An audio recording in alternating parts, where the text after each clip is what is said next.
بسم الله الرحمن الرحيم الحمد لله رب العالمين والصلاة والسلام على سيدنا محمد المبعوث رحمة للعالمين وعلى آله وصحبه ومن سن بسنته واهتدى بهديه إلى يوم الدين أما بعد.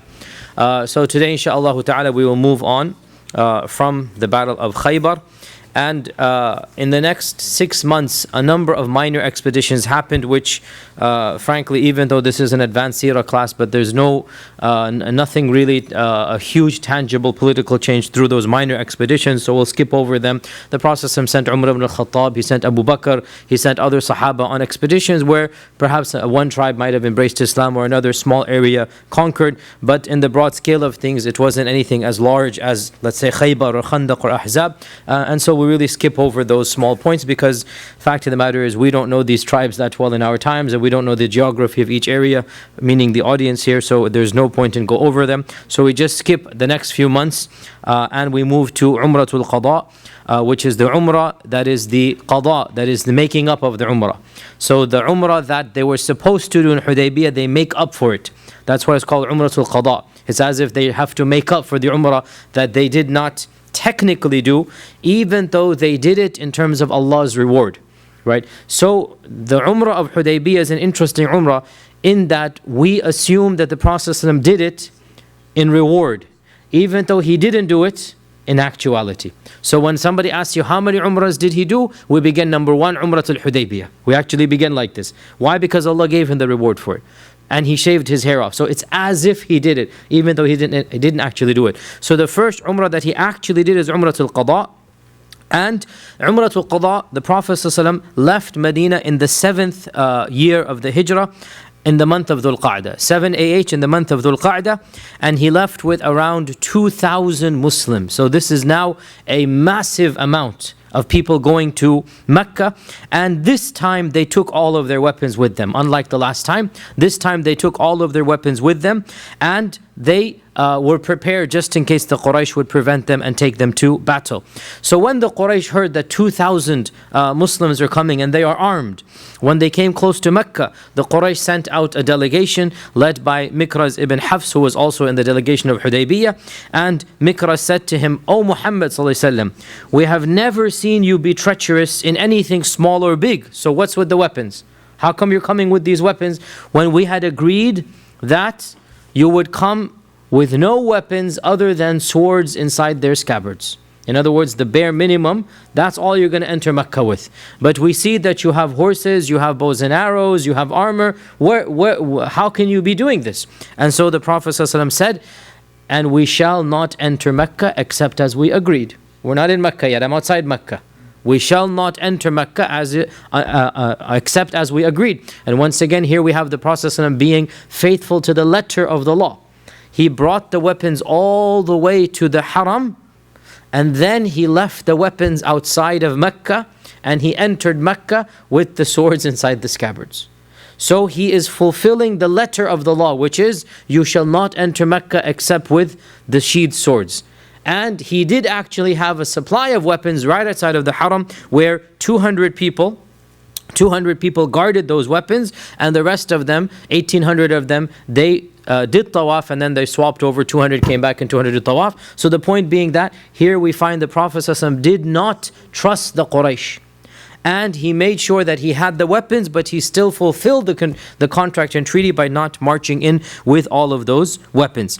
And the Prophet ﷺ entered Mecca, and it appears when you look at the books of Seerah that the Quraysh divided into 3 groups.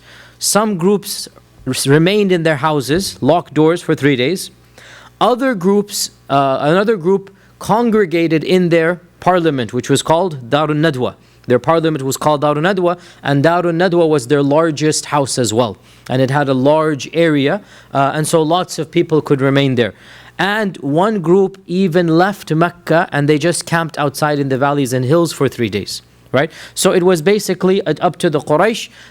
None of them wanted to interact with the Muslims, and they did this for political reasons and for fear. They're worried what's going to happen. So they either lock themselves in their houses, or they congregate in Darun Nadwa, and they lock the door of Darun Nadwa, or some of them even left the city of Mecca for 3 days, just waiting for the Muslims to leave. And a rumor spread coming from the Darun Nadwa, a rumor spread that the Muslims, now remember, the Quraysh have not seen the Muslims for, at least the bulk of the Quraysh, the women and those who have not gone on war, they haven't seen their kith and kin, they haven't seen their relatives for 6.5 years now. Right? They haven't seen them, and this is a long time, especially back then when family lived together. They haven't seen these people. And so one of them spread a rumor, oh, the Medina has harmed them and they've come back weaklings. The droughts of Medina, not the droughts, but the waba is like the diseases of Medina, the plagues is they're looking for, the plagues of Medina. Now remember, Mecca was a sparse climate, very little greenery, so it was a harsh climate, but there wasn't much, because of the harshness, there wasn't much disease. Medina has water, Medina has agriculture, Medina has cultivation, so they have a whole different type of diseases in Medina. And if you remember, when the Sahaba migrated to Medina, they all fell sick. And the Prophet had to make special dua. Oh Allah, remove the plagues of Medina and throw it in Juhfa, another uninhabited place. Go throw it over there. Abu Bakr fell sick and he thought he was about to die. Bilal fell sick. He started versifying poetry of how beautiful Makkah was, right? So they're used to Makkah. So they spread a rumor that the people are now returning weaklings. They're thin, they're emaciated, and they have now been affected by the plagues of Medina.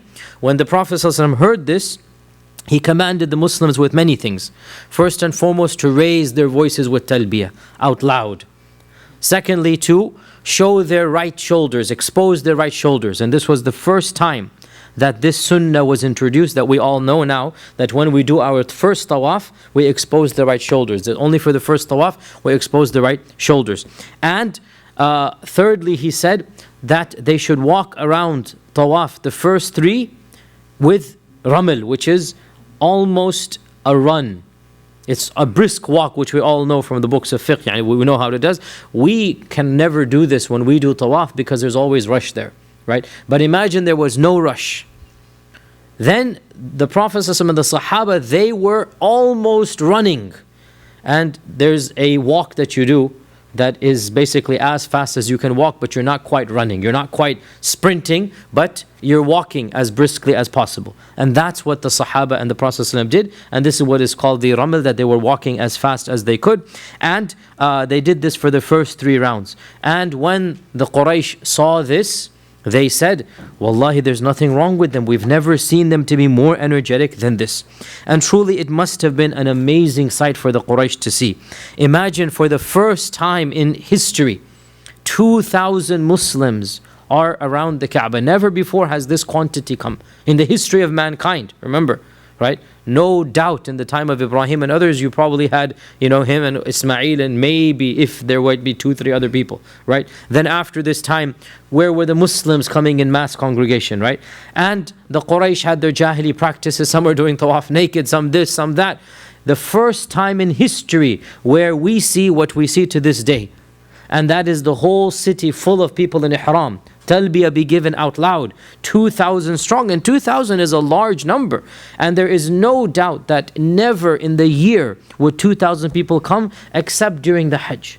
And here you have 2,000 people crowding Mecca, right? It must have really been a daunting sight for the Quraysh, and this sight actually did have an effect, and that is why 3 very prominent conversions took place right after the Umrah. It's not a coincidence. Right? When they're seeing this amazing sight that has never been seen before in the history of mankind. Muslims all dressed, saying the talbiyah. And even the talbiyah, for the first time in the history of the world, this talbiyah that we are now familiar with is instituted. Because the Quraysh had a jahili talbiyah, a talbiyah of shirk. Labbaik Allahumma labbaik, labbaik la sharika lak, illa sharikan huwa lak, tamlikuhu ma malak. This is the talbiyah of the Quraysh, the jahili talbiyah.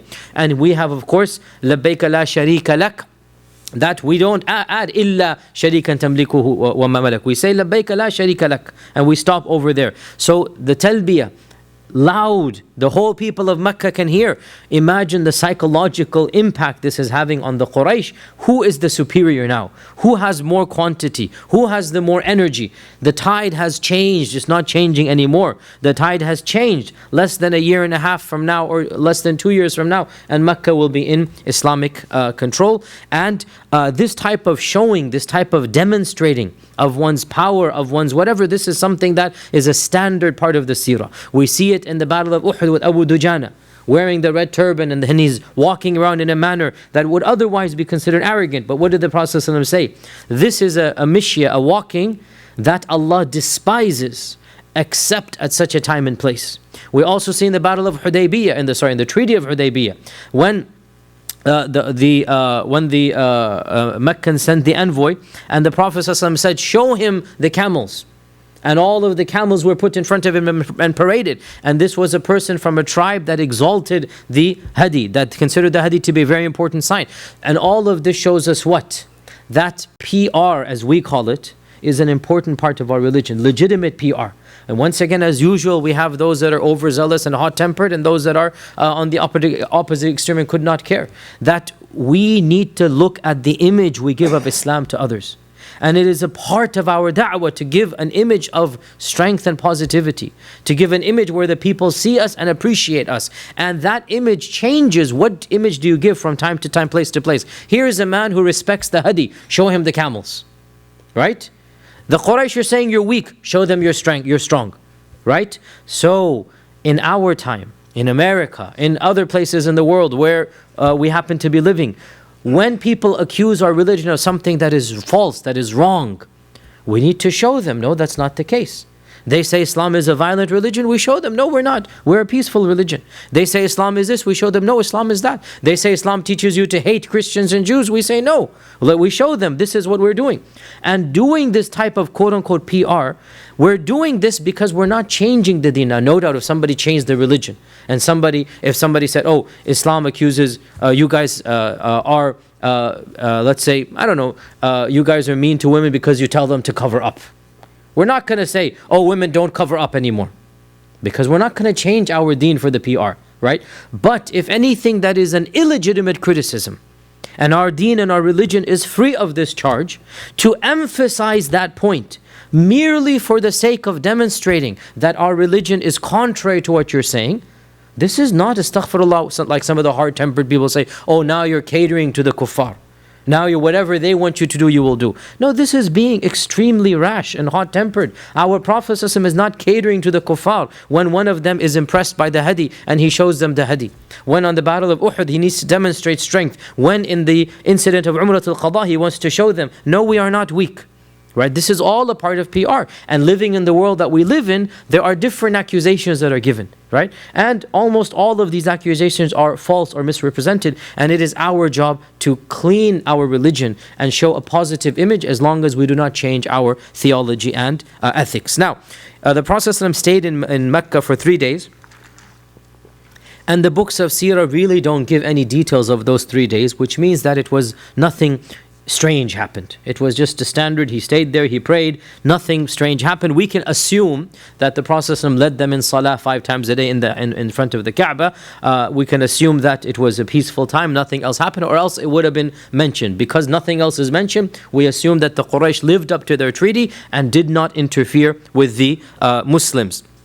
And the Prophet ﷺ also ordered the 200 that were guarding outside. There was a swap. 200 went there, took their place, and they came in. So everybody was able to perform the Umrah. And wallahi, we wish we had details, but we can only imagine the feelings of the Prophet ﷺ after entering Mecca 6.5 years, right? How is the Prophet ﷺ feeling? He sees the house of Khadija. He sees where he grew up. He sees the very valleys. He sees each and every corner. SubhanAllah, when we return to a house that we haven't lived in, when we return to a neighborhood we haven't been to, all of our memories, they flood back to us, right? And things that we have forgotten about, they come back to our memory. And how emotional we feel. Imagine our Prophet ﷺ, right? Imagine all of his memories, every single one of them. 53 years of his life, he is in this city, right? the city of his mother and father, his grandfather, the city of Abu Talib, the city of Khadija, the city where all of the good and all of the bad that happened is happening here. We wish we had all of this documented, but we can only imagine that the feelings that our Prophet had, overwhelming all of these emotions, and for 3 days they stayed there, and then one or two things happen on the way out, and of those things is that Al-Abbas radiallahu ta'ala an, Al-Abbas, he suggested to the Prophet ﷺ to marry Maymuna, and Maymuna was to be the last of his wives. The final wife that he married was Maymuna, and Maymuna was not only the last wife he married, Maymuna was the last of his wives to die as well. So she was the last of the Ummahat al-Mu'mineen to pass away. And Maymuna was married to Abu Raham ibn Abdul Uzza, and she became a widow, and so she was without any husband, and she was in Mecca, and so she's a Muslim now, and she is the sister-in-law of Al-Abbas. So Al-Abbas's wife is Al-Fadl. Al-Abbas's wife is Al-Fadl. Al-Fadl's sister is Maymuna.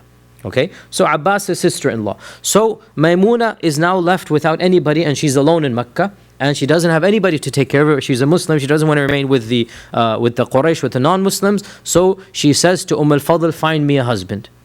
Find me a husband." And so Al-Fadl says to Abbas, "We need help. She needs a husband." So Al-Abbas goes immediately to the Prophet ﷺ and says that I am the wali of Maymuna, and he is now the wali. He's the one in charge of Maymuna. And what do you think, Ya Rasulullah, of her? And he praises her immensely. And of course he knew Maymuna, he knew of Maymuna from the days of Mecca. She is of course Qurashi. She's in Mecca. And so the Prophet ﷺ agreed to the marriage of Maymuna, and Abbas was the wali, and Abbas was the one who basically took charge of the marriage ceremony. And here there is a huge controversy in the books of fiqh, which are not really relevant to aqidah and theology and so on, but it's a lot relevant to fiqh. That one Sahabi, he is Ibn Abbas, and Ibn Abbas is the nephew of Maymuna. Ibn Abbas says the Prophet ﷺ married Maymuna in the state of ihram. Now this raises a huge, and it's authentic hadith that he said this. This raises a huge controversy because technically you're not supposed to get married. Now when Ibn Abbas says he got married, he meant the nikah contract, right? By unanimous consensus, the marriage was not consummated except outside of Mecca, not even inside of Mecca, because of what we'll talk about right now. The issue is when he literally, not metaphorically, signed the contract, when he did the aqd, was he in ihram? Ibn Abbas said he was.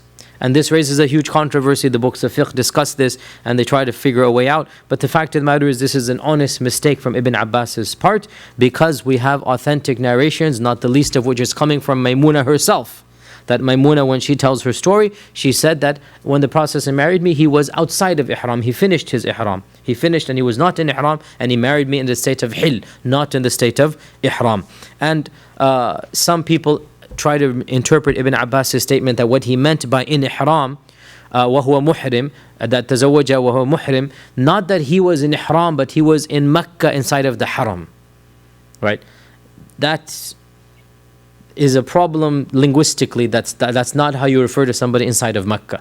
But it's not a problem from a fiqh perspective. Of course, people in Mecca get married. That's not a problem, right? A lot of people think that in Mecca you're not supposed to get married or even engage in intercourse. And what do you think the married people of Mecca do, right? So this is not the issue. The issue is in the state of ihram. You're not supposed to get married in the state of ihram. But obviously outside of ihram, this is completely permissible. So the majority position, and it's a related fiqh issue, the Prophet did not marry Maymuna except after the ihram finished, and he was in the state of hil. Now, he marries Maymuna, and it is now the third day. And he has not yet consummated the marriage. The Quraysh come. Excuse me, sorry. The Quraysh come, and they say 3 days are up. 3 days are up. And so the Prophet ﷺ tries to renegotiate with them, and he says, فَهَلَّ عَلَيْكُمْ, what is the matter? Or, and it's an expression in which English would be like, is it really a big deal if I stay a little bit longer? Would it harm you if I stayed a little bit longer? I just got married. Let me enjoy the marriage. Let me be a married man. Let me be a groom amongst you. And tomorrow we can have a big feast. Come and enjoy food. Literally, he said, come and we will have the feast tomorrow, right? Now, subhanAllah, this he's offering them a celebration. And he's saying, we'll have a huge celebration. You guys come as well and you enjoy the food here. And he's using this to basically see if they can stay longer. And there is no doubt that the heart of the Prophet was in Mecca, even though he was now in Medina. There's no doubt that Mecca is his birthplace. Mecca is the city that he is raised in. It is the city that he feels emotional about. However, the Quraysh would not budge. And the Quraysh said, "La hajata lana fi ta'amik." We don't need your food. He's being a little bit rude here. We don't need your food. You know, it was basically 3 days, yani salamu alaikum, get out of here. So they were a little bit blunt in this, but that was the condition. And so the Prophet ﷺ honored the treaty and left without incident, and therefore he was not able to consummate the marriage except at a place outside of Mecca called Sarif, where they camp for the night. And it is just a coincidence that Allah Azza wa Jal willed that Maymuna, on her way back many years later to perform an Umrah, she actually passed away at Sarif, the very place where she got married, and she is buried at Sarif to this day. So she got married at Sarif and she passed away at Sarif 53 years later. No, not 50. She passed away in the 61 of Hijrah. So you do the math. 61 Hijrah she passed away. The final wife of the Prophet ﷺ to pass away. This is Maymuna. And Maymuna bint al-Harith is her name. And Maymuna bint al-Harith is the sister of, as we said, al-Fadl. She's a sister of al-Fadl. Now, and by the way, we don't know much about Maymuna. Maymuna is one of those wives we have very little information about. And inshallah, when we get to the wives of the Prophet, whatever information we have, we will give it. Now, what we find from this is that the Umratul Qadah, the Umrah al Qadah, it shows now without a doubt that the tide has fully changed. That the Muslims are in the superior hand. They have the more quantity, they're the more better organized, that the Quraysh are dwindling and they're about to die out. And that's why a number of Sahaba, they converted, as we'll talk about. Another fact that we benefit is that the fact that the Prophet is renegotiating the terms of the treaty, even though he's in Mecca. So he's saying, give me another few days, right? Even though they both agreed to 3. It shows us that you always have the option to go back to the drawing board if both sides agree. Treaties can be renegotiated if both sides agree. If they don't agree, then you have to stick by the treaty. So this clearly shows us that the treaty was clear, 3 days. Now the Prophet is trying to extend, and why shouldn't he try to extend? But when they refused, khalas, okay, that was the agreement. And this shows us again, renegotiation is completely halal. Another very interesting point, look at the tactic that is now being tried, and that is to soften their hearts. I'm just married, let's celebrate, come and enjoy the food with me tomorrow. Now what is happening here? He's actually trying to win them over through another means. These are the same people that are at Badr and Uhud and Khandaq. These are the same people that have done what they have done. But now that he's in the upper hand, he needs to bring them in. And he tries different ways. And Allahu A'lam, if they had said yes, another twist might have happened. Allah has His ways and Allah had something else planned. But the tactic here is what? The goal is not to be harsh or to kill them or to enslave them. The goal is to win their hearts and minds, right? So now he says, come on, let's celebrate. I just got married. He uses his marriage as a da'wah. It's like, I'll throw you a big party. He literally says, share ta'am with me. And we can imagine if the Quraysh had come, no doubt he would have given them a massive feast. And this would have been another type of da'wah, right? And again, this clearly shows us, next 2 weeks from now, we're going to be breaking bread and turkey with another group over here, right? And this is a part of who we are. Again, we have those that are ultra harsh and those that are this and that. SubhanAllah, here's our Prophet saying with pagans, right? Let's come and break bread together. Well, there's no bread, but you get the point, Let's come and eat together. And why? Why? Think about it. Why? Because when you intermingle in this manner, when you break bread together, when you eat together, you cannot. Your hatred softens down. Your anger calms down. Right? And now that the Prophet have the upper hand, he doesn't need to be on the defensive that much, right? Now he can show them that, look at who we are, intermingle with us, and perhaps Allah would guide them through Islam. But they were stubborn and hard-hearted, and I'm sure, and again, the books of Seerah don't mention, but I'm sure the leaders themselves realize we don't want our people to go soft. We don't want our people to start feeling something soft against the Muslims. We need them to be boycotted from the Muslims. So the Prophet ﷺ showed friendliness, but they did not respond in kind. One small incident took place on their way out of Mecca.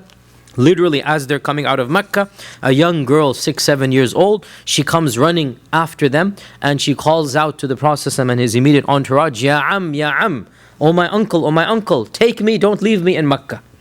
So there's a young girl, she has been in Mecca with extended family, and she manages to basically not escape, but run away. I mean, they're not going to keep her, she's not in prison, but she's being taken care of. She's an orphan girl, and she now runs away and she says, Ya Am, don't leave me in Mecca, I want to go with you to Medina. And who is this young girl? This young girl is Umara, the daughter of Hamza, binti Hamza. Now, Hamza, he had been married in Mecca, but he had divorced his wife. So he did not have women with him in Medina, right? But he had a wife in Mecca, and for whatever reason, we don't know the story, he had divorced her, and so they had a daughter by the name of Umara binti Hamza. Of course, Hamza has died, not Badr, Uhud. Hamza has died in Uhud, right? Hamza has died in Uhud, and this is his daughter, Umara.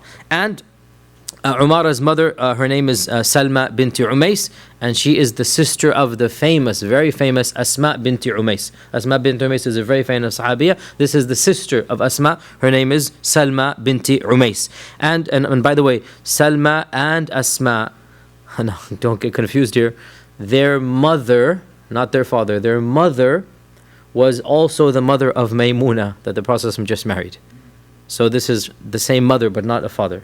And subhanAllah, it's a small society, Intermarriage is very common, and this is one of the problems when you start going here. It gets very confusing after a while, because in the end of the day, everybody in Mecca is related to everybody else somehow.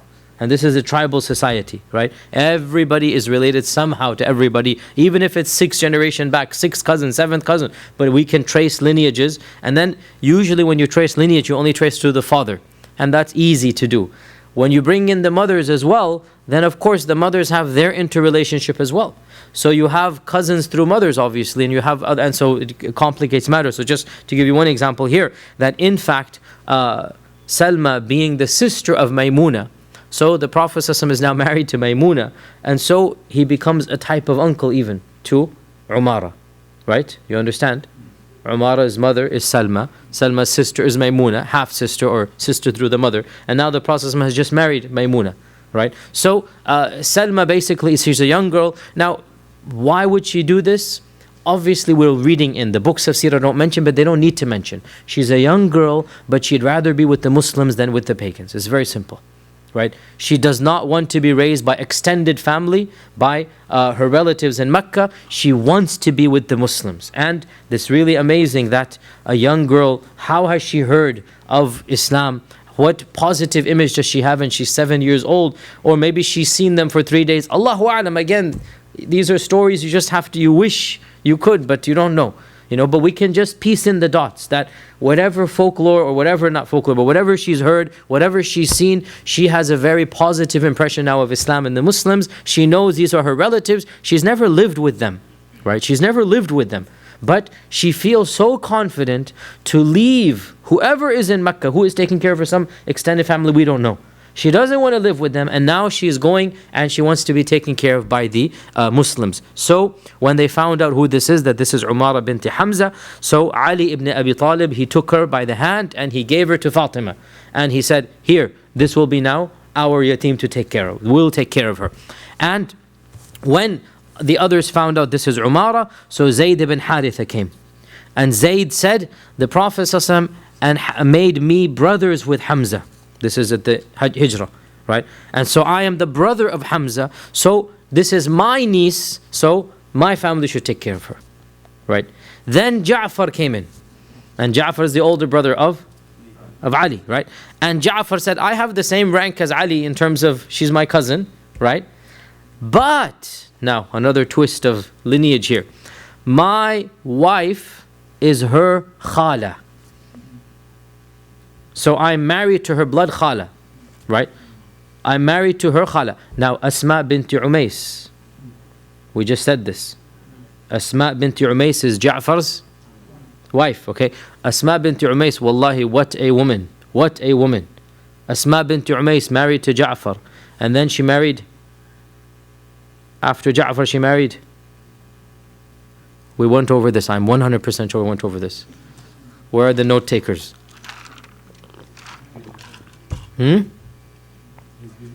He's busy writing.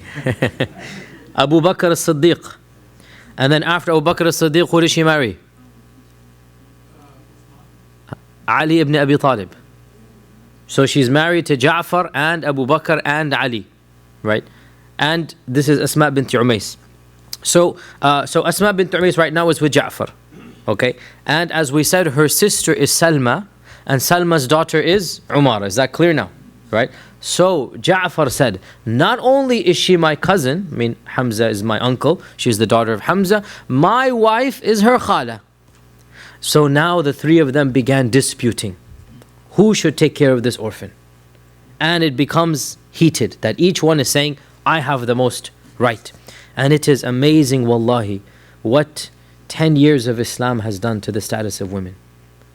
When 10, 15 years ago, nobody would have wanted this girl. Nobody would have wanted to take care of this girl. She's a girl. End of story. You don't want to take... She would have been lucky if she had remained alive, right? Ma'udatu su'ilat. Now she's coming as a yatima, as an orphan, and each one of them wants the sharaf to take care of her.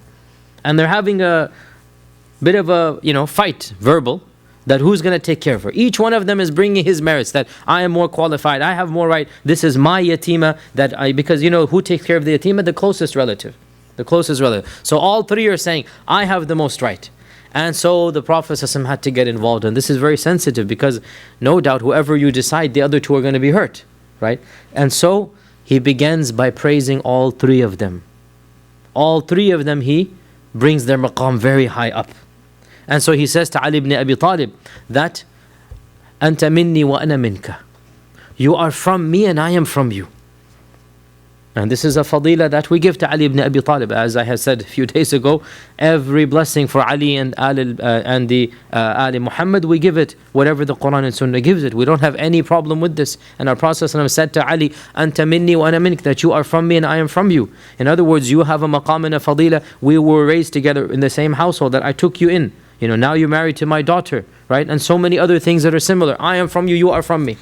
And then he said to Zayd that, Zayd, you are our brother and our protector, our Mawlana. Anta akhuna wa Mawlana, right? And again, this is to calm him down. Even though Zayd was actually the adopted son, now he's not the adopted son. So they're saying, Zayd, you are my brother. And subhanAllah, even though the relationship had been father and son, right? But now he's saying, you are my brother. And you are my Mawlana, meaning the one that I turn to for help and comfort, you're my Mawlana. And then he says to Ja'far that, oh Ja'far, you resemble me the most physically and in manners. And Ja'far was, remember, older than Ali. And Ja'far and the Prophet had, I think, was it 10 years difference or 8 years difference? Like Ali and him had a 30-year gap, right? But Ja'far is much closer in age to the Prophet. And they both were raised in Abu Talib's house, right? So he has a very different relationship with Ja'far than he has with Ali, right? And so he says to Ja'far, you resemble me in looks and in manners. So he calms all of them down. Look, I'm not being biased against any of you. Then who does he decide to give it to? He says, Ja'far, she is yours because al-khalatu bimanzilati al-um. Al-khala bimanzilati al-um. That the khala, the mother's sister, is the same as the mother. She will take the status of the mother, right? And so he gave the daughter Umara over to Ja'far to take care of. And from this long fiqh discussion, which is not relevant to this class, but these are the ahadith that fiqh is based upon, right? That when a person is an orphan, when a young child is an orphan, who has the privilege to take care of him? Is it the khala or the amma? The amma is the father's sister, right? So three of the madhahib say the khala takes precedence. And one of the madhab says, no, the amma takes precedence, right? So again, there's a bit of a tension here, and it goes back to this. Those who say amma, they bring their evidences. Of them is inheritance, for example, because the khala does not inherit, whereas the amma inherits, right? So they have their evidences, right? And then the other three madhab say, no, inheritance is separate than child custody, or child custody is completely irrelevant to inheritance. So they have their evidences, but this is a crucial hadith, that because Umara's amma is, now who can quickly tell me who is Umara's amma? Safiya, very good. Umara's Amma is Safiya, and Safiya is alive right now, right? But she's not handed over to Safiya. Okay, she's handed over to Asma, and Asma is her khala. So again, this is a fiqh point, not really to our class, but you see where fiqh comes from then. That these are the types of things that we can decide fiqh from. But the Prophet is also a cousin, so that's why she's coming. She knows this is my family here, and she's saying, "Oh, uncles, come and take me." So the point being that, subhanallah, wallahi, it's amazing how Islam changed the mentality of the people now. That instead of a girl being despised, now she's a girl and she's an orphan, and Islam has put into the heads of every one of us, we should take care of orphans. Right? And that a girl is someone to be honored in the family. So they are now wanting the fadila, who's going to take care of the daughter of Hamza. And of course, this isn't just any girl, her father is Hamza. Let's not forget this as well, that all of them feel an obligation to Hamza as well. And that's why Zayd, even though he's not quite blood, but he says, look, the brotherhood was there, and it's my responsibility. So he's now arguing, right, that you made me a brother with him, so surely it's my responsibility to take care of her. So the Prophet, as we said, gave it to Ja'far. Now, this is the story of the Umrah al-Qadah, and this is really one of the final psychological blows upon the Quraysh. The conquest of Mecca is around the corner.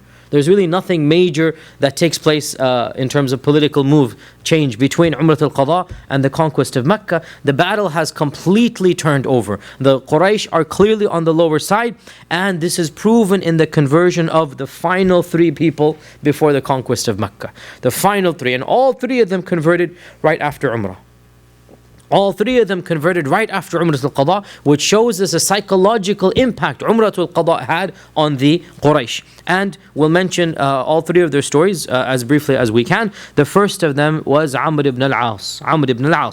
And his conversion story is one of the strangest conversion stories in the entire Seerah. Amr ibn al-As, he felt insecure seeing the power shift in favor of the Prophet ﷺ, and he began wondering what would happen if Mecca is conquered. Where would I go? And this was especially true after the battle of Khandaq, Ahzab. That Amr ibn al-As, he narrates his own story, and he said that it became clear to me after Khandaq that it's only a matter of time before Mecca is next. Remember, Khandaq was when really the shifting of the tide really began, right? And so it became clear to me that Mecca would be next. So I told a group of my friends that would look up to me. And remember, Amr ibn al-As, he is the politician. He's one of the siyasa, he's one of the diplomats, and he has been sent to Najashi to secure the release of the immigrants to Abyssinia. This is Amr ibn al-As. He was the diplomat, the statesman, the politician. So he has a group that looks up to him. So I went to this group and I said to them that, I have been telling you that the affair of this man Muhammad ﷺ shall be supreme very quickly. And I have an idea. What do you think? They said, what is the idea? He said, let us emigrate to Najashi and live under him. And he had a friendship with the Najashi, and live under him. So if Muhammad ﷺ is successful over his people, then we shall live under Najashi, because living under him is preferred to us than living under Muhammad ﷺ. But if Quraysh wins over Muhammad ﷺ, then we are who we are, and we can always return and make an excuse, and the Quraysh will accept us back, right? So Amr did not want to engage in any more battles. He just wanted to live his own life. Okay, and this shows us his animosity was of a different type, and that's why he was more open to Islam. He just wanted to live his own life. He said, okay, let's just leave and go live under the Najashi. So that all of them, they said, that's a great idea. Let us then leave Mecca. And the fact that they left Mecca at this stage clearly shows us they know that it's only a matter of time now. So Amr ibn al-As moves to Najashi and to Abyssinia, and he takes with him the most expensive furs and camel leather, and that's what Najashi would love. They knew this was and this was what Mecca was known for, of giving fine camel leather. So they took these fine camel leathers to Najashi as a bribe, basically, and they went to the Najashi and they visited him, and they found out that while they're in the town of Ja'far is still in Habasha. Ja'far is still in Abyssinia at this time, and the Prophet ﷺ had sent a message to the Najashi through Amr ibn Umayyah al-Dumari, one of the Sahaba, that tell Ja'far to come back.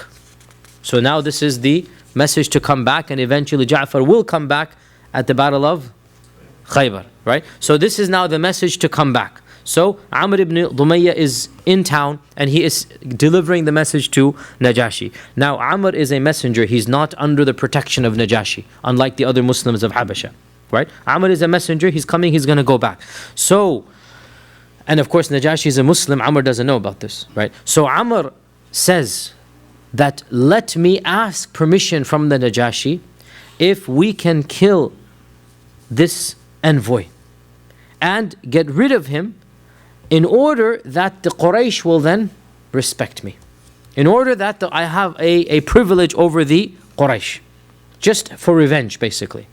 So he entered in upon the Najashi, he gave him all of the fur and the leather, and he then asked permission to kill the messenger of the Prophet, and he says, this man, he represents someone whom we despise, and he has killed many of our noblemen. Will you allow me to kill him in revenge for all the people that basically the Muslims have killed? At this, the Najashi got so angry that his face became cloudy with anger. And he took his hand and he smacked it on his own nose. Now we can assume that this was an expression of disgust and anger in their culture. Right? That we can assume that this is something that is expressing extreme revulsion. Like, how could you ask this of me? And Amr ibn al-As says that I became so terrified when I saw his anger, because this is the emperor now, At that I thought, I wish the earth would just open up and I would just be swallowed. That I didn't have to now, see what is going to be next. And as soon as he sees the anger, Amr, falls down and says, I'm sorry, I did not know you would get so angry. And if I knew you would get so angry, I would never have asked this of you. And the Najashi says that, do you ask me to hand over to you the envoy of the one whom the Great Spirit descends upon? An-Namus al-Akbar. You want me to hand over his envoy to you? The same spirit, the Namus, that came to Musa. And you want me to give him to you so you will kill the envoy of this man? And Amr kept on excusing himself, pardoning himself, asking for forgiveness. Then the Najashi said, and Najashi and Amr had a relationship. Remember, even in the Seerah, he was the one that came a few years ago, 7 years ago, and 7 or 8 years ago now, and told the Najashi to send them back. So they have some relationship. So the Najashi says, Ya Amr, wayhak, woe to you. Obey me in this regard and follow this man. For wallahi, this man is upon the truth. And for sure he will be victorious over his enemies, just like Musa was victorious over the Fir'aun. Now this is amazing here that Amr has run away from Mecca to run away from the Prophet's message. And he comes to the emperor of the Habasha, and lo and behold, the emperor of the Habasha is a Muslim as well. And he is giving him da'wah. And they say this is the only time that a tabi'i gave da'wah to a sahabi, and the sahabi converted, and the tabi'i remained the tabi'i. Right? Because Najashi is not a sahabi in that sense. He never saw the Prophet ﷺ, right? And he is a type of tabi'i called the mukhadram, and mukhadram means those who lived during the time of the Prophet ﷺ but never saw him. There's a category of tabi'un, they're called mukhadramun. And the mukhadram is the one who lives, but they're still tabi'un, who lives during the time of the Prophet ﷺ but they didn't see him. So Najashi is a tabi'i, and Amr becomes a sahabi. So the tabi'i gives da'wah to a person who becomes a sahabi, right? And that's an amazing, you can ask a quiz question now in gatherings and parties, for the sake of Allah, not to impress anybody, right? That what tabi'i was there that gave da'wah to the convert who converted to become a sahabi, right? And this is the response to this, that Najashi gave da'wah to Amr ibn al-As, and Amr ibn al-As then converted. He said to Amr ibn al-As that basically you're running away, and this man will be victorious. Follow me and obey me in this regard and become a Muslim. So Amr was so overwhelmed by all that he had seen. I mean, can you imagine? For 2-3 weeks he's running away from Mecca, he's going to start a new life, and all of a sudden, lo and behold, the one person whom he thought would give him refuge from the Prophet ﷺ turns out to be a follower of the Prophet ﷺ. Think about that, right? So Amr basically realized, this is it, this is the truth. And so Amr says to him, will you accept my Islam on the behalf of the Prophet ﷺ? Because he's obviously sending messengers to you. Will you accept my Islam? And so the Najashi says yes. So he gave the bay'ah to Najashi for Islam. Amr ibn al-As accepted Islam in front of the Najashi right then and there. And when he came out to his fellow companions, he didn't tell them what had happened. I mean, after all, he's the one telling them to come to Habasha. Now he's going to turn around. And he knew they would maybe get physical with him. So he didn't tell them anything. And he eventually made an excuse to go back to Mecca, and so he returned to Mecca, and on his way back into Mecca, he finds two people walking out, meaning not literally in and out, but there's one road of Mecca, and as he's on the road back, right, he meets two people basically on this highway, and this is a desert highway. I mean, you're going to meet everybody and interact with them, and so on the way out, he meets two people, and these are Khalid ibn al-Walid and Uthman ibn Talha, and he says to them, where are the two of you going? What's up? Where are you leaving? You packed your bags, all of your belongings. Where are you going? And they say, we are going to the Prophet sallallahu alaihi wasallam, and we are going to accept Islam. The matter has now become clear to us. Khalid ibn Walid says, istaban al-amr now. It's very clear, it's crystal clear that this man is a prophet. And I am going, wallahi, to embrace Islam. For how long? Ila mata. Listen to what he said. For how long are we going to deny this? Right? So Amr ibn al-As said, wallahi, that is exactly why I have come back to Mecca. Right? That he wanted to come back to Mecca, change his affairs, whatever, finish up everything, and then migrate to Medina. And so the three of them emigrated together, and they became the very last batch to embrace Islam before the conquest of Mecca. And when the three of them came, Khalid ibn al-Walid was the first to accept Islam. We'll talk about Khalid inshallah today as well.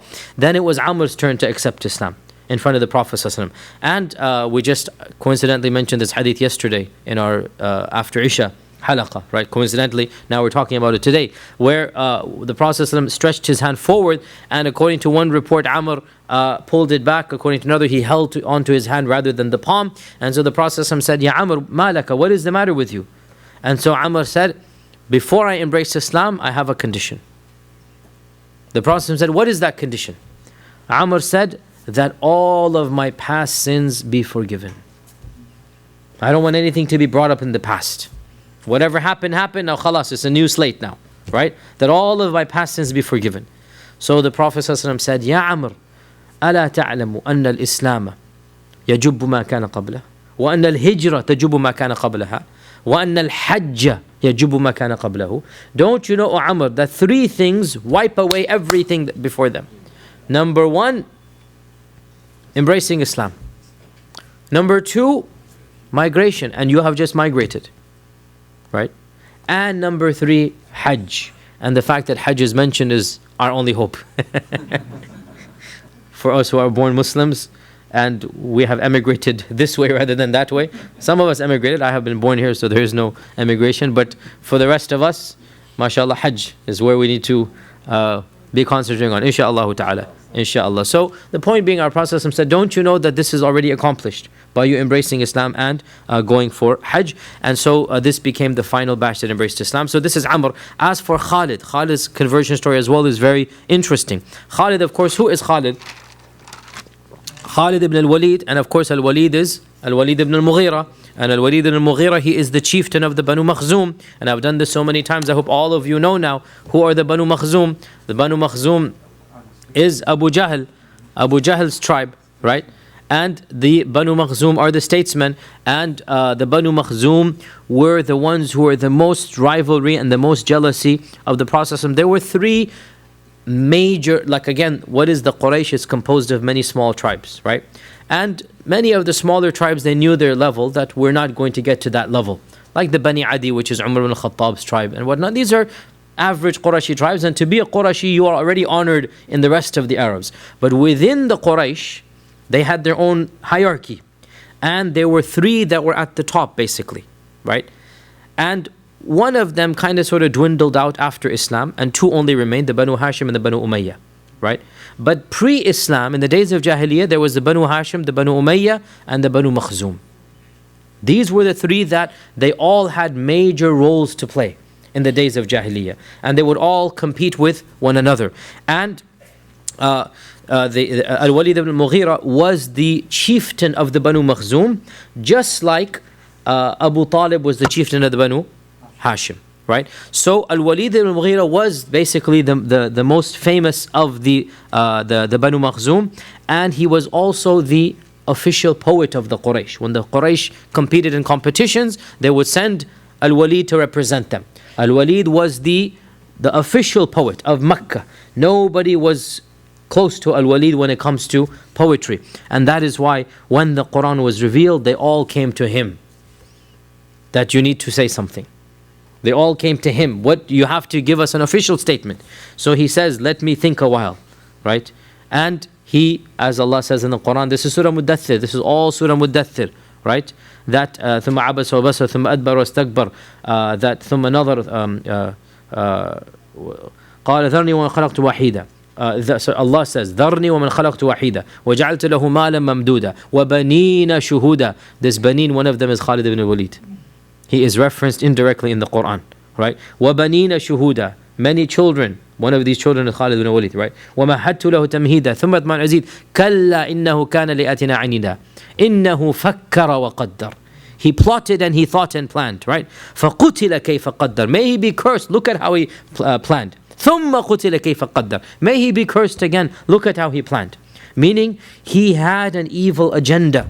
When he was asked, what will you say about this new Quran, this new revelation? He plotted and planned, and Allah describes his emotional state of mind, his psychological state, and his physical state, walking about in the house, right?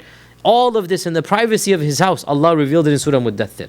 In Wallahi, one of the most eloquent passages of early Makkah. Surah Muddathir, if you read it, it's so powerful, so, we shouldn't say the Quran is poetic because it's not poetry, but there is some rhythm and rhyme in Muddathir that is very unique, right? So Allah subhanahu wa ta'ala exposed Al-Walid al-Mughira in this manner. Al-Walid is the same one.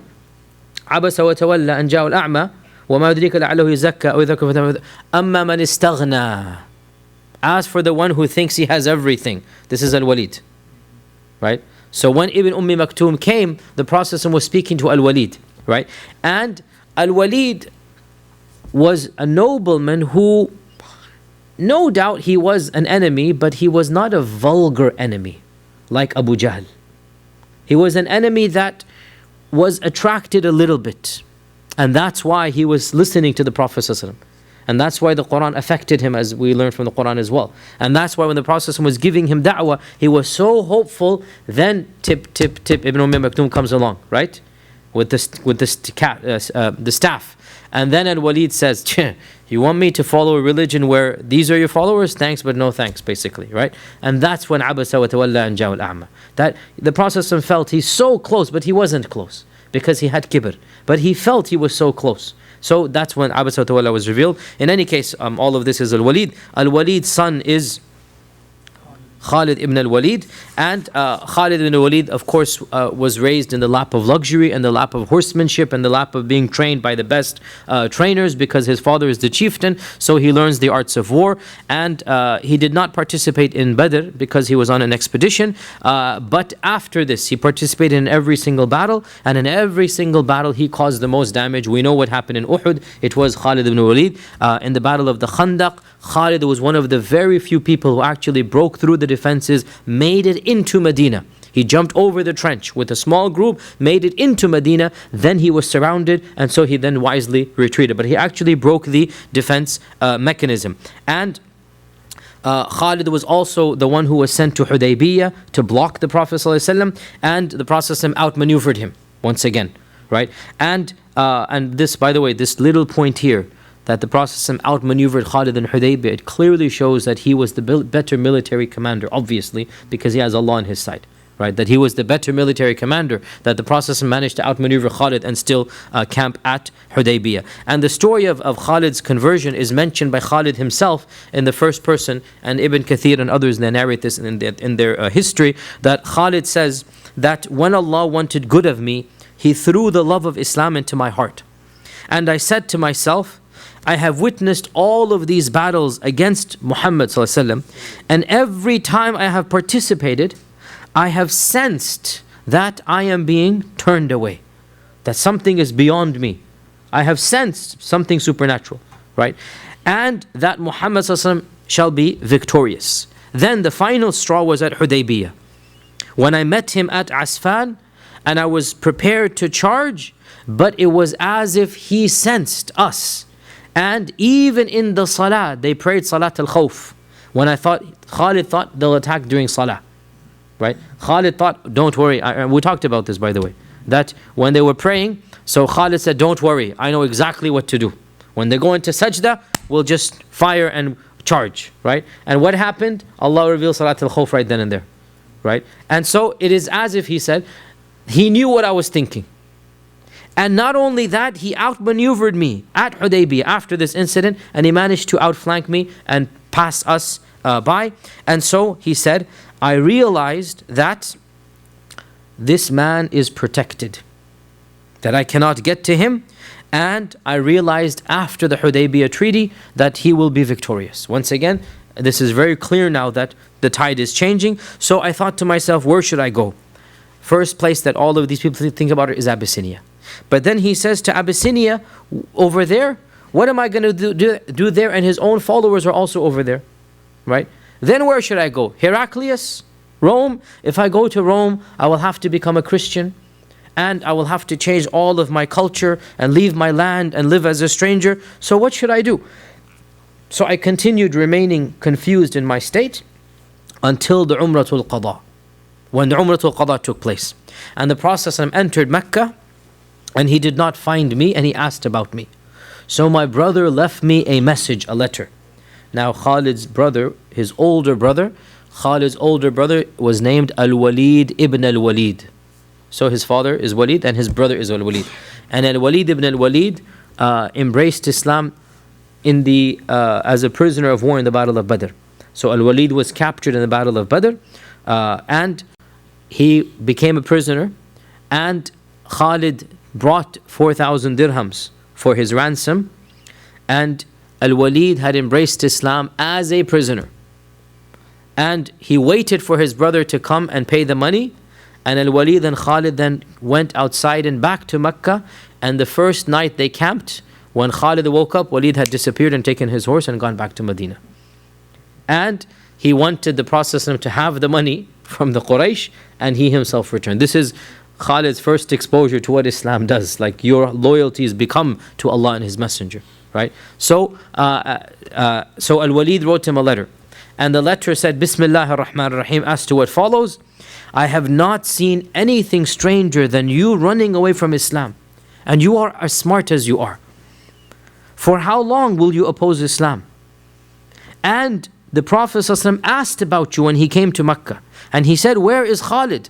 And I responded, Allah will bring him. Someone like him, the Prophet ﷺ said, it is not befitting or appropriate that he neglect Islam, and if he were to put his talents and energy with us against the mushrikun, it would be better for him, and we would give him honor. We would prefer him over others. So, my dear brother, make up what you have already passed, because many opportunities have passed you by. Wassalam.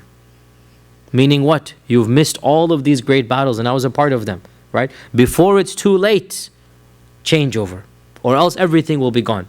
And Allah wanted good of Khalid, so he embraced Islam the very last batch before the conquest of Mecca. So when he received this letter, khalas, he decided, I'm going to embrace Islam. And he thought to himself, who should I go to bring me company, and we go to the Prophet together? So he went to Safwan ibn Umayyah. And Safwan ibn Umayyah, his father had died at Badr, his uncle had died at Badr, but they were friends. So he went to Safwan ibn Umayyah, and he told him, what do you think of embracing Islam? And Safwan said, Wallahi, if I am the last person alive in the whole world, I will not embrace Islam. If I'm the only Qurashi pagan left, it doesn't matter, I'm not going to embrace Islam. So he said, I left him thinking this is a man who has lost his relatives at Badr, he's not going to be interested. Then I went to my childhood friend, Ikrimah ibn Abi Jahl. So Abu Jahl and his father are best friends. Ikrimah and Khalid are best friends as well. And they've grown up together. And they are, literally, they are second cousins and they are the best of friends. So he went to his cousin, second cousin, and his best friend, Ikrimah ibn Abi Jahl, and they're of the same age as well. And they're confidants as well. They're basically very close friends. So he goes to Ikrimah and he tells him about his feelings and thoughts. And he says, I feel that I should embrace Islam. Ikrimah panics. Ikrimah panics. And he starts raising his voice and yelling and shouting, and it is the middle of the night. And he says, you are going to leave us. Wallahi, this is not going to happen. You, the son of Al-Walid, you this, you that, how? And in the panic, he goes and he calls Abu Sufyan, and he calls others of the seniors of the Quraysh, and they all gather in the house of Ikrimah. And Ikrimah basically spills the beans that Khalid wants to embrace Islam. Now he's surrounded by all of the seniors of the Quraysh. And according to one of the versions of the story, that it actually came to unsheathed swords in front of Khalid. That one of them said, if you embrace Islam, and this is the threat here now, if you embrace Islam, then you're going to have to face this. Now at this point, Ikrimah himself was shocked now. And he said, will you kill him merely because he changes his opinion? Now, Ikrimah then did not want the matter to get violent. Ikrimah just wanted to stop him, but he didn't realize that if you're going to set this in motion, the natural consequence is this, right? So Ikrimah diffused the situation, and Ikrimah told them to go home and he would deal with it, right? So Khalid realized he can no longer stay here. And so that very night, and according to one report, he had also given da'wah to Uthman ibn Talha, Khalid ibn al-Walid. So on that very night when this incident takes place, Khalid and Uthman ibn Talha, they decide to leave Mecca without telling anybody, and they, both of them, basically start walking, and within the next day or so, they bump into Amr ibn al-As, who's on his way back from Habasha. And they realize and confirm that all three of them are going to the Prophet ﷺ. Now, by the way, Uthman ibn Talha, he is the key holder of the Kaaba, right? The Banu Abd ad-Dar, they have the keys of the Kaaba, right? And the keys of the Kaaba is a great honor to have, obviously, and this is the one who is in charge of the keys. And so Uthman ibn Talha also embraced Islam, and the three of them therefore marched into Medina simultaneously. Uthman ibn Talha, the symbolic, basically one who is in charge of the Kaaba; Amr ibn al-As, the symbolic statesman and envoy and politician of Quraysh; Khalid ibn al-Walid, not just the symbolic, the real military leader of the Quraysh, right? And notice the three things put together here: the Kaaba, the military genius, and the political leader, the statesman, right? This is not a coincidence. Obviously Allah's qadr. This is clearly a sign to the Muslims and against the Quraysh. Your time is up. Your time is up completely. The keys of the Kaaba now, right? Your military genius, your statesman, they are all leaving, and the three of them, they embraced Islam, and they became the last batch of Muslims whom Allah Azza wa Jalla says in the Quran, لا يستوي منكم من أنفق من قبل الفتح وقاتل أولئك أعظم درجة من الذين أنفقوا من بعد وقاتلوا وكلا وعد الله الحسنى. Not same are those who embraced Islam before the conquest versus those who embraced Islam after the conquest. Those who embraced Islam before are better, and the both of them Allah has promised good. وَكُلًّا وَعَدَ اللَّهُ الْحُسْنَى. Now, from this story, both of these stories of Khalid and Amr, we notice so many things. First and foremost, Najashi's love for the Prophet ﷺ, that he gets angry when Amr wants to kill the envoy. And this love, this ghiyara, we call it this protective jealousy, it's a sign of Iman. And I've said this many times, we should not be embarrassed that our emotions are riled up when Allah and His Messenger are mocked, or anything that is done to hurt our image and our faith and our religion. That's where our priorities lie, and we should never be embarrassed of this, right? No doubt we don't get violent, we don't get extremist, but to feel anger. Look at Najashi is boiling now. You want me to kill the envoy of the man whom Jibreel comes down to? right? His anger is just bursting, so much so that Amr says, I wish the earth would swallow me up. And this iman is coming from somebody who's never seen the Prophet ﷺ, right? So this is a part of our iman, that when Allah and His Messenger are mocked and ridiculed, when something is done to harm the prestige of Islam and our religion, we should feel that sense of violation and anger. And this is a part of having faith in Allah and love in Allah subhanahu wa ta'ala. Also we have over here that Amr knew everything that Najashi told him, but when Najashi told it, it finally clicked. Najashi didn't tell him anything he didn't know, that this man is claiming to be a prophet, that Jibreel is coming. This is exactly the claims of the Muslims, right? But when it comes from Najashi, what happens? It clicks in him. And this is human nature that all of us have experienced. Sometimes the truth depends on who it comes from. And if it comes from somebody else, then it might actually make sense to you, right? I'm going to say something, get into a lot of trouble for this, but husbands, when your wives say something... Understood. Okay, no need to go on. Okay, he doesn't want to be embarrassed. Okay, khalas. Frankly, wives, it's a two-way street as well, but anyway. Okay, the point being, it's human nature that it doesn't matter if a spouse says it, right? It's human nature. Like, yeah, I want to hear it from somebody else. Okay? And if the same matter is said by a stranger, oh, you know what so-and-so said? Oh, you know what I heard? Honey, didn't I tell you the same thing? Oh, who are you? That guy on the anonymous internet blog site, he said it, right? It's human nature. So here we have again human nature as well. And this shows us, brothers and sisters, sometimes da'wah, you need to think a little bit more broader. That it's good that da'wah is given through different manners and channels and mechanisms and means. The truth is the same. And we see the same thing, by the way, with Abu Sufyan and the Caesar, Heraclius, the exact same thing.